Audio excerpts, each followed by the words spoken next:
Hi hello welcome to our channel Bala's family. Today special ఏంటంటే తొందరగా అయిపోయే టిఫిన్లోకి చట్నీ అనమాట అండి. అది శనగపిండి చట్నీ.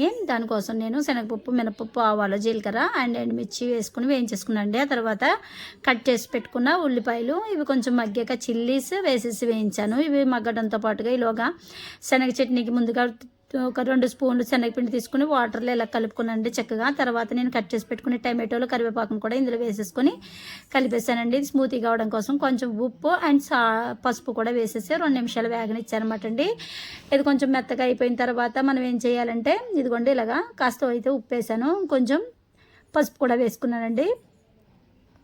ఇది ఇలా మగ్గిపోయిన తర్వాత మనం కొంచెం వాటర్ అయితే వేసుకోవాల్సి ఉంటుందండి ఇందులో. ఇది ఇలా వేగింది కాబట్టి ఇప్పుడు కొంచెం వాటర్ అయితే యాడ్ చేసేద్దాం. ఈ వాటర్ మరిగేంత వరకు కొంచెం కారం కూడా వేసానండి. ఈ కారం కూడా పచ్చివాసన పోయేంత వరకు వేయించేసి అప్పుడైతే మనం వాటర్ యాడ్ చేసుకోవాలి.